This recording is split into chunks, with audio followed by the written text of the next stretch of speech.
Short Books presents Glucose Revolution, the life-changing power of balancing your blood sugar. Written and read by me, Jessie Inchauspé. Note to listeners. This program includes a downloadable PDF that contains recipes and endnotes from the book. My disclaimer. In this book, I make existing scientific discoveries accessible to everyone. I translate them into practical tips. I'm a scientist, not a doctor, so remember that none of this is medical advice. If you have a medical condition or take medication, speak to your doctor before using the hacks in this book. Publisher's disclaimer. The material in this book is for informational purposes only. As each individual situation is unique, you should use proper discretion in consultation with a healthcare practitioner before undertaking the diet, exercise, and techniques described in this book. The author and publisher expressly disclaim responsibility for any adverse effects that may result from the use or application of the information contained in this book. To my family. Dear listener, what was the last thing you ate? Go on, think about it for a second. Did you like it? What did it look like? What did it smell like? What did it taste like? Where were you when you ate it? Who were you with? And why did you pick it? Food is not only delicious, it is vital to us. Yet sometimes, without our knowing, food can also cause unintended consequences. So now for the harder questions. Do you know how many grams of fat were added to your belly after eating that thing? Do you know if it will cause you to wake up with a pimple tomorrow? Do you know how much plaque it built up in your arteries or how many wrinkles it deepened on your face? Do you know if it's the reason you'll be hungry again in 2 hours, sleep poorly tonight, or feel sluggish tomorrow? In short, do you know what the last thing you ate did to your body and mind? Many of us don't. I certainly didn't before I started learning about a molecule called glucose. For most of us, our body is a black box. We know its functions, but not exactly how it works. We often decide what to have for lunch based on what we read or hear, rather than based on what our body truly needs. The animal tends to eat with his stomach, and the man with his brain, wrote the philosopher Alan Watts. If only our body could speak to us, it would be a different story. We'd know exactly why we were hungry again in 2 hours, why we slept poorly last night, and why we felt sluggish the next day. We would make better decisions about what we ate. Our health would improve. Our lives would improve. Well, I've got a scoop for you. As it turns out, our bodies speak to us all the time. We just don't know how to listen. Everything we put in our mouths creates a reaction. What we eat affects the 30 trillion cells and 30 trillion bacteria within us. Take your pick. Cravings, pimples, migraines, brain fog, mood swings, weight gain, sleepiness, infertility, polycystic ovarian syndrome, PCOS, type 2 diabetes, fatty liver disease, heart disease, are all messages from our bodies that there are problems within. This is where I blame our environment. Our nutritional choices are influenced by billion-dollar marketing campaigns aimed at making money for the food industry, campaigns for fizzy drinks, fast food, and sweets. These are usually justified under the guise of, what matters is how much you eat. Processed foods and sugar aren't inherently bad. But science is demonstrating the opposite. Processed foods and sugar are inherently bad for us, even if we don't eat them in caloric excess. Even so, it's because of this misleading marketing that we believe statements such as, weight loss is just about calories in and calories out. You should never skip breakfast. Rice cakes and fruit juice are good for you. Fatty foods are bad for you. You need to eat sugar to have energy. Type 2 diabetes is a genetic disease that you can't do anything about. If you aren't losing weight, it's because you don't have enough willpower. Feeling sleepy at 3 p.m. is normal. Drink some coffee. Our misled food choices influence our physical and mental well-being and stop us from waking up every morning feeling amazing. It may not seem like much that we don't feel amazing every morning, but if you could, wouldn't you? I'm here to tell you there's a way you can. Scientists have been studying how food affects us for a long time, and we now know more than we ever have on this topic. Exciting discoveries have happened in the past 5 years in labs around the world. They've revealed our body's reaction to food in real time and have proven that although what we eat matters, how we eat it, in which order, combination, and grouping matters too.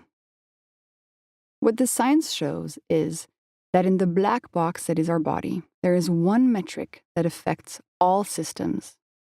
If we understand this one metric and make choices to optimize it, we can greatly improve our physical and mental well-being. This metric is the amount of blood sugar, or glucose, in our blood. Glucose is our body's main source of energy. We get most of it from the food that we eat, and it's then carried in our bloodstream to our cells. Its concentration can fluctuate greatly throughout the day, and sharp increases in concentration, I call them glucose spikes, affect everything from our mood, our sleep, our weight, and our skin, to the health of our immune system, our risk for heart disease, and our chance of conception. You will rarely hear glucose discussed unless you have diabetes, but glucose actually affects each and every one of us. In the last few years, the tools to monitor this molecule have become more readily available. That, in combination with the advancements in science I mentioned above, means that we have access to more data than ever before, and we can use this data to gain insight into our bodies. This book is organized into 3 parts. 1. What glucose is and what we mean when we talk about glucose spikes. 2. Why glucose spikes are harmful. And 3. What we can do to avoid spikes while still eating the food that we love. In part 1, I explain what glucose is, where it comes from, and why it's so important. The science is out there, but the news isn't spreading nearly fast enough. Regulating glucose is important for everyone, diabetes or no diabetes. 88% of Americans are likely to have dysregulated glucose levels, even if they are not overweight according to medical guidelines, and most don't know it. When our glucose levels are dysregulated, we experience glucose spikes. During a spike, glucose floods into our body quickly, increasing its concentration in our bloodstream by more than 1.7 millimoles per liter in the span of about an hour or less, then decreasing just as quickly. The spikes have harmful consequences. In part 2, I describe how glucose spikes affect us in the short term: hunger, cravings, fatigue, worse menopause symptoms, migraine, poor sleep, difficulty managing type 1 diabetes and gestational diabetes, weakened immune system, worsened cognitive function, and in the long term. Dysregulated glucose levels contribute to aging and to the development of chronic conditions such as acne, eczema, psoriasis, arthritis, cataracts, Alzheimer's disease, cancer, depression, gut problems, heart disease, infertility, PCOS, insulin resistance, type 2 diabetes, and fatty liver disease. If you were to plot your glucose level every minute of every day on a graph, the line between the points would have peaks and valleys. That graph would show your glucose curve. When we make lifestyle changes to avoid spikes, we flatten our glucose curves. The flatter our glucose curves, the better. With flatter glucose curves, we reduce the amount of insulin, a hormone released in response to glucose, in our body.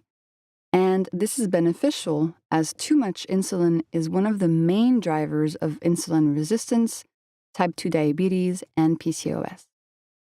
With flatter glucose curves, we also naturally flatten our fructose curves. Fructose is found alongside glucose in sugary foods, which is also beneficial as too much fructose increases the likelihood of obesity, heart disease, and non-alcoholic fatty liver disease. In part 3, I'll show you how you can flatten your glucose curves with 10 simple food hacks that you can easily incorporate into your life. I studied mathematics in college, then biochemistry in grad school, and this training has allowed me to analyze and distill a vast amount of nutritional science. In addition, I have run many experiments on myself, wearing a device called a continuous glucose monitor, which shows me my glucose levels in real time. None of my hacks asks you to never eat dessert again, count calories, or exercise for hours and hours a day.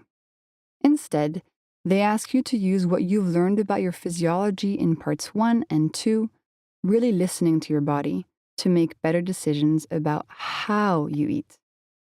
And that often means putting more food on your plate than usual. In this final section, I will arm you with all the information you'll need to avoid glucose spikes without wearing a monitor yourself. Throughout this book, I draw on cutting-edge science to explain why these hacks work and tell real-life stories that show them in action. There will be data taken from my own experiments and experiments from the Glucose Goddess community, an online community I have built and grown that has, at recording time, over 300,000 members. And you'll hear testimonials from members who have shed weight, curbed their cravings, improved their energy, cleared their skin, rid themselves of PCOS symptoms, reversed type 2 diabetes, done away with guilt, and gained immense self-confidence based on the insights here. By the end of this book, you'll be able to listen to the messages coming from your body and understand what to do next. You'll make empowered food decisions, no longer prey to marketing messages. Your health will improve, and so will your life. I know this for a fact because it happened to me. How I got here. You know the saying, don't take your health for granted? Well, I did, until an accident at 19 changed my life. I was in Hawaii on vacation with a few friends. One afternoon, we went for a hike in the jungle, and we decided that jumping off a waterfall would be a great idea. Spoiler alert, it was not. It was the first time I had ever tried anything like it. My friends had told me what to do. Keep your legs really straight so that your feet go into the water first.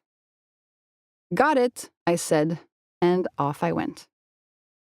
Totally terrified, I forgot that advice as soon as I leapt off the edge of the cliff. I did not land feet first. I landed butt first. The pressure from the water created a shockwave up my spine, and like dominoes falling, each of my vertebrae compressed.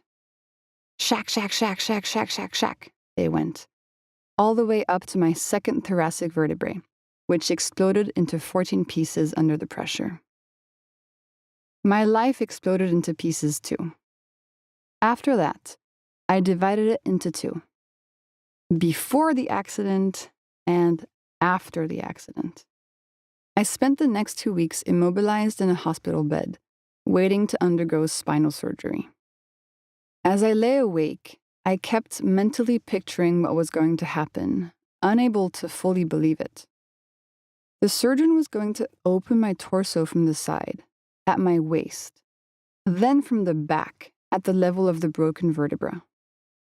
He was going to take out the bone fragments, as well as the 2 surrounding discs, then fuse 3 vertebrae together and drill 6 3-inch metal rods into my spine with an electric drill. The risks associated with the procedure terrified me. Lung perforation, paralysis, even death. It wasn't as though I had a choice, though. The vertebral pieces were pressing against the membrane of my spinal cord. Any shock, even tripping on a stair, could lead them to rupture the membrane, paralyzing me from the waist down. I was scared. I imagined myself on the operating table, bleeding out, and the doctors giving up. I imagined my life ending like that, all because I had gotten scared in midair doing something that was supposed to be fun. The day of the surgery approached slowly but surely, though when it finally arrived, I wish it hadn't. As the anesthetist began putting me under for the 8-hour procedure, I wondered if she would be the last person I ever saw. I prayed. I wanted to live. If I could wake up on the other side of this, I knew I would be filled with gratitude for the rest of my life. I woke up. It was the middle of the night, and I was alone in a recovery room. At first, I felt immense relief. I was alive. Then, I felt pain. Correction, I felt a lot of pain. The new hardware was like an iron fist squeezing my spine. I tried to sit up to call a nurse. After a few tries, he showed up, moody and dismissive. It was a dismal way to be greeted back into the world. I cried. I just wanted my mom. It's true, I was filled with gratitude, deep, profound gratitude to be alive. But I was also in agony. My entire back was throbbing. I couldn't move an inch without feeling that my scars were going to rip open, and the nerves in my legs were on fire for days. I was allowed a shot of painkillers every 3 hours. Like clockwork, a nurse would come into my room, pinch the fat on my thigh, and administer the needle, alternating legs each time. I couldn't sleep because everything hurt so much, nor eat because the opioids made me nauseous. I lost 25 pounds in 2 weeks.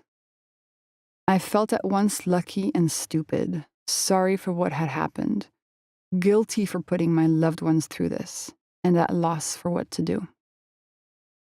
My body healed in a matter of months, but then my mind and soul were the ones that needed rehab. I felt disconnected from reality. When I looked at my hands, they didn't seem like mine. When I looked in the mirror, I was terrified. Something was wrong, but I didn't know what. Unfortunately, no one else did either. From the outside, I seemed well again, so I kept my suffering to myself. When someone asked me how I was, I answered, "I'm great, thanks." If I was being honest, though, I would have responded, "I feel like a stranger in my own body. I can't look in the mirror without losing my mind, and I'm scared to death that I'm never going to be okay again." That was later diagnosed as depersonalization derealization disorder, a mental disorder where people cannot connect to themselves or the reality around them. I was living in London at the time, and I remember sitting on the tube, looking at the commuters opposite me, wondering how many of them were also going through something difficult and hiding it just like I was. I dreamed that someone on the train would recognize my suffering and tell me that they understood, that they had felt as I had and come back to themselves. But of course, in vain. The people sitting 3 feet away had no idea what was going on inside of me. I barely knew what was going on inside of me. And I had no idea what was going on inside of them and whether or not they were suffering too. It became abundantly clear to me that it is hard to know what is going on inside our bodies. Even when we can give voice to our emotions, gratitude, pain, relief, sadness, and more, we must then find out why we feel them. Where do we start when we don't feel okay? I remember telling my best friend, "Nothing matters, not school, not work, not money, nothing matters more than being healthy." It was the deepest conviction I had ever felt. And that was how, 4 years later, I ended up on the train headed 39 miles south of San Francisco, to an office in Mountain View. Having decided to figure out how to communicate with my body, I felt that I needed to work at the forefront of health technology. In 2015, that forefront was genetics. I had landed an internship at the startup 23andMe, so named because we all have 23 pairs of chromosomes that carry our genetic code. And I wanted to be there more than I had ever wanted to be anywhere.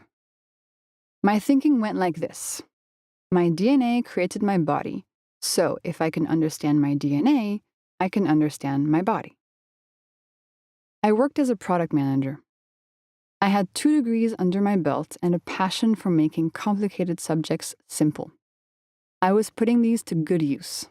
I was in charge of explaining genetic research to our customers and encouraging them to participate by answering surveys. We collected data as it had never been done before. Digitally, online, on millions of people at once. Each customer was a citizen scientist, contributing to advancing our collective understanding of DNA.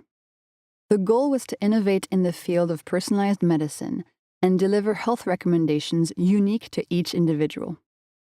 It was the best place, with the best people, the best data, and the best mission. The atmosphere at the office was electric. I grew close to the other scientists on the research team, then read through all the papers they had published and started asking questions. But to my disappointment, little by little, it became clear to me that DNA wasn't as predictive as I had thought. For instance, your genes can increase your likelihood of developing type 2 diabetes, but they can't tell you for sure whether you'll get it. Looking at your DNA can only give you a sense of what might happen. For most chronic conditions, from migraines to heart disease, the cause ends up being much more attributable to lifestyle factors than to genetics. In short, your genes don't determine how you feel when you wake up in the morning.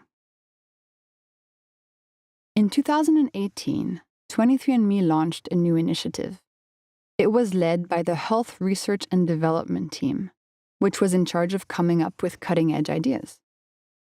They were discussing continuous glucose monitors. Continuous glucose monitors, or CGMs, are small devices worn on the back of your arm that track glucose levels. They were created to replace the finger pricks that people with diabetes have been using for decades and that give glucose measurements only a few times a day. With a CGM, glucose levels are measured every few minutes. Now, entire glucose curves are revealed and conveniently sent to your smartphone.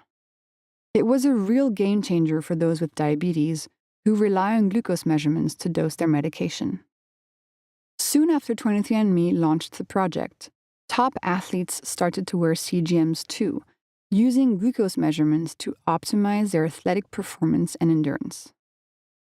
And then, a few scientific papers were published on studies using the devices to show that people without diabetes could have highly dysregulated glucose levels too. When the Health Research and Development team announced a new study looking into food response in non-diabetics, I immediately asked to be a part of it. I was always on the lookout for something that could help me understand my own body. But I definitely did not expect what came next. A nurse came to our office to apply the device to the 4 of us who had volunteered. We waited for her in a glass-walled conference room.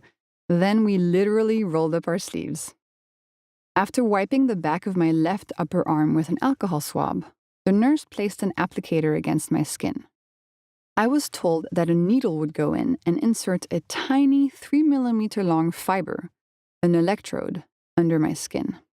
Then the needle would come out, leaving the fiber in place and an adhesive transmitter on top of it. It would stay in for 2 weeks. 1, 2, click. The monitor was in, and it was almost painless. The sensor needed 60 minutes to start up, but then, with my phone handy, I could check my glucose levels at any time.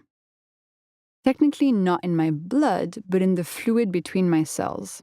These are tightly correlated. The numbers showed me how my body responded to what I ate or didn't, and how I moved or didn't. I was getting messages from the inside. Well, hello there, body. When I felt great, I checked my glucose. When I felt terrible, I checked my glucose. When I worked out, when I woke up, when I went to sleep, I checked my glucose. My body was talking to me through the spikes and dips on my iPhone screen. I ran my own experiments and took note of everything. My lab was my kitchen, my test subject was myself, and my hypothesis was that food and movement influence glucose through a set of rules that we could define. Quite quickly, I started noticing strange patterns.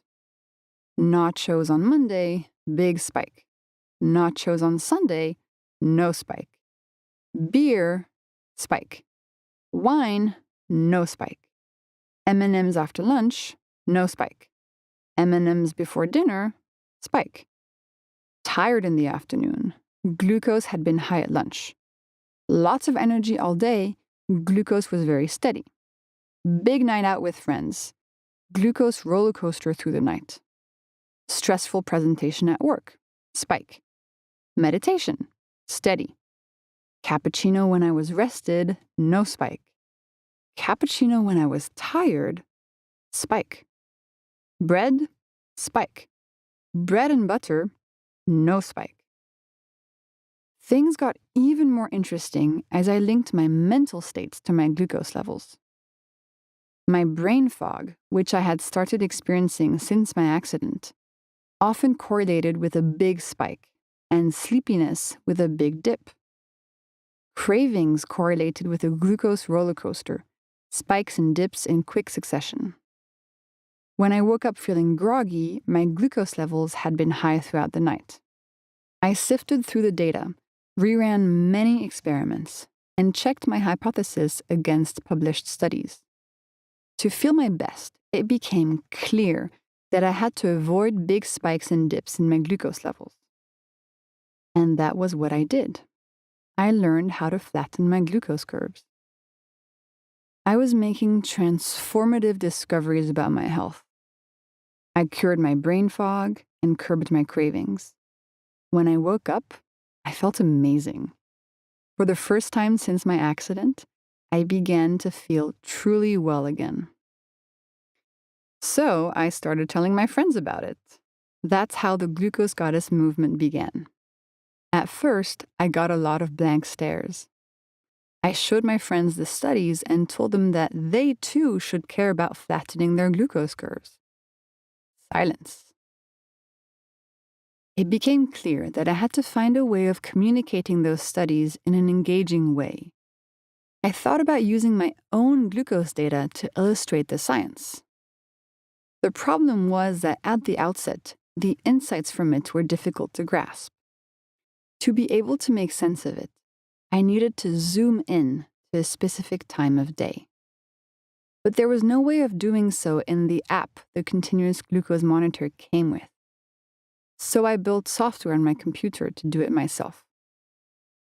I started keeping a diary of everything I ate. For each entry in my diary, I zoomed into 4-hour windows. For instance, 5:56 p.m., glass of orange juice.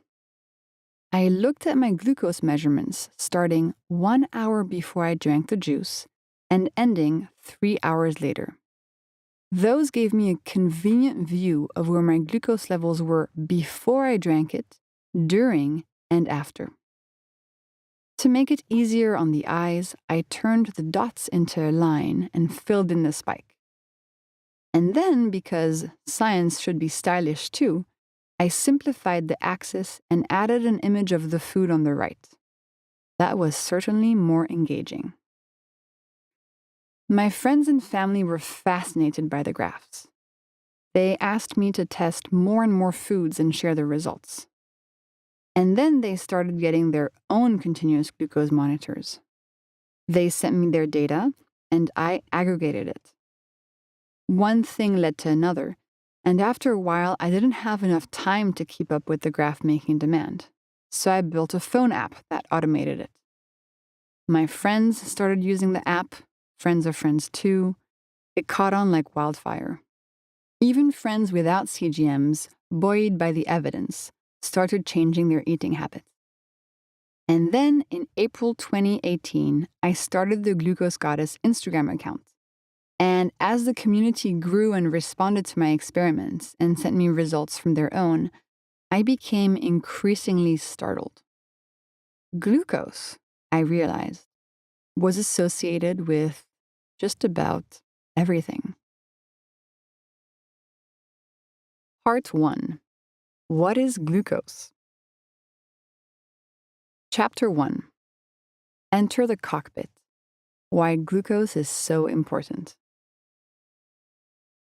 Navigating our health sometimes feels like glancing into the cockpit of a plane on the way to our seat. We see complicated stuff everywhere. Screens, dials, levers, flashing lights, knobs, switches, buttons to the left, buttons to the right, buttons on the ceiling. No, but really, why do they have buttons on the ceiling? We look away feeling grateful that the pilots know what they're doing. As passengers, all we care about is whether or not the plane stays in the air. When it comes to our bodies, we are the clueless passengers. But, plot twist, we're also the pilots. And if we don't know how our bodies work, it's as if we're flying blind. We know how we want to feel. We want to wake up with a smile, feeling energized and excited for the day. We want to have a skip in our step, feel pain-free. We want to spend quality time with our loved ones, feeling positive and grateful. But it can be challenging to know how to get there. We're overwhelmed by all the buttons. What to do? Where to start? We should start with glucose. Why? Because it's the lever in the cockpit with the biggest bang for its buck. It's the easiest to learn about, thanks to continuous glucose monitors. It affects how we feel instantaneously because it influences our hunger and mood. And many things fall into place once we get it under control. If our glucose levels are out of balance, dials flash and alarms go off. We put on weight, our hormones get out of whack, we feel tired, we crave sugar, our skin breaks out, our hearts suffer. We inch closer and closer to type 2 diabetes.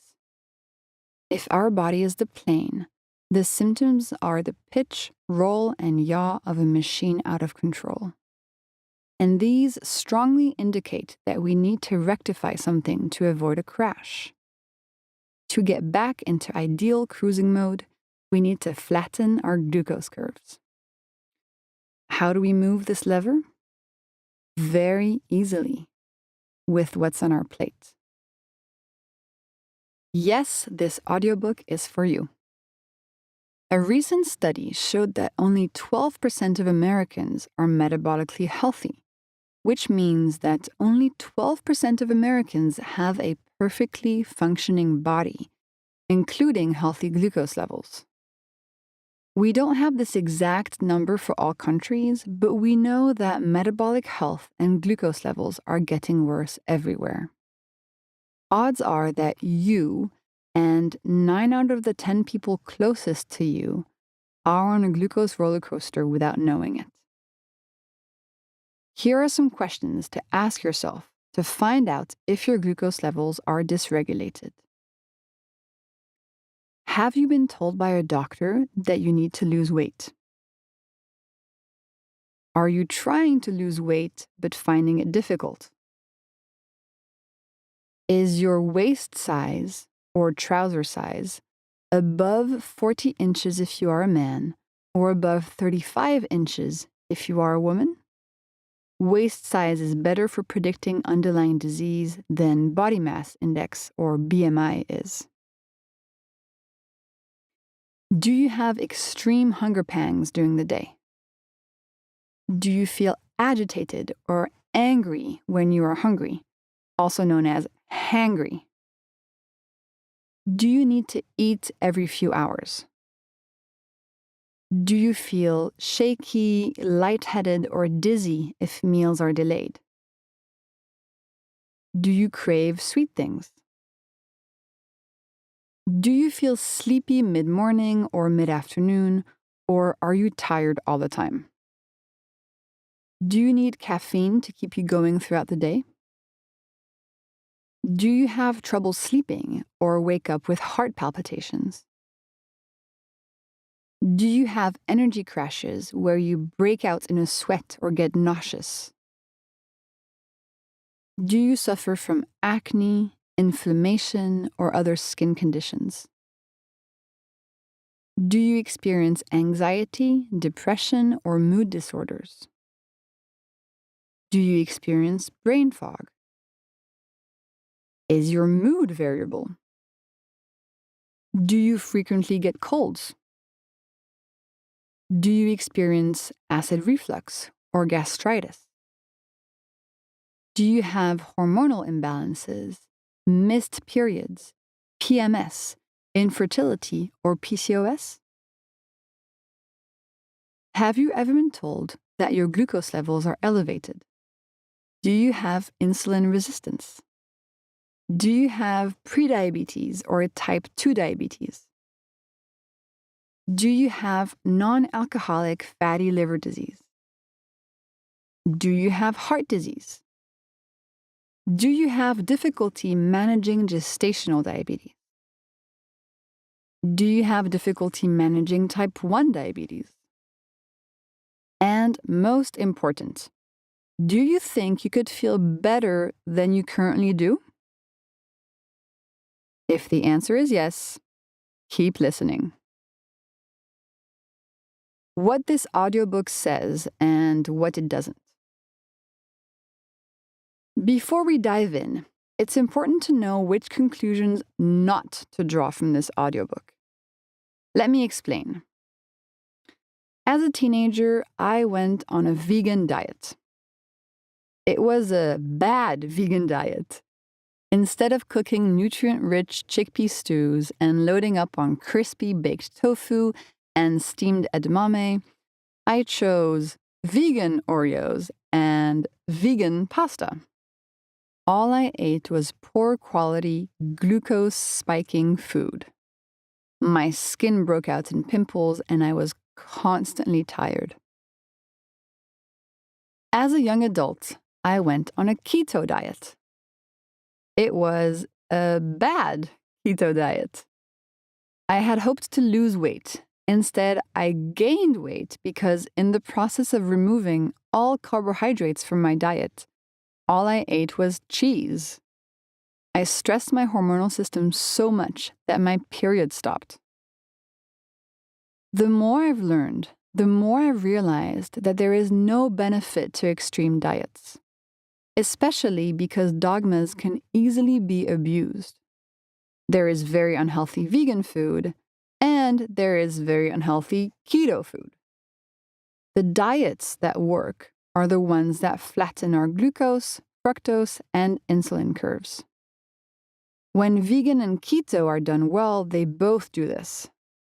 And when any diet is done well, meaning that it helps you reverse disease or lose excess weight, it's for that same reason. Really, we should be looking for sustainable lifestyles, not diets, and there is space on all of our plates for a little bit of everything, including sugar. Knowing how glucose works has helped me understand that better than ever. On the topic of being moderate, I want to note 3 important things to keep in mind as you listen to this audiobook. First, glucose isn't everything. Some foods will keep your glucose levels completely steady, but aren't great for your health. For instance, industrial processed oils and trans fats age, inflame, and hurt our organs, but they don't cause glucose spikes. Alcohol is another example. It doesn't spike our glucose levels, but that does not mean it's good for us. Aside from glucose, there are other factors that determine our health. Sleep, stress, exercise, emotional connection, medical care, and more. Beyond glucose, we should pay attention to fat, to fructose, and to insulin too. I'll get to those later in this book. But both fructose and insulin levels are hard to monitor continuously. Glucose levels are the only measure we can track from the comfort of the couch, and the good news is that when we flatten our glucose curves, we also flatten our fructose and insulin curves. This is because fructose exists only hand in hand with glucose in foods, and because insulin is released by our pancreas in response to glucose. When the numbers on insulin are available in the scientific studies. We hope you enjoyed this preview. To continue listening to this audiobook on Google Play Books, use the link in the video description.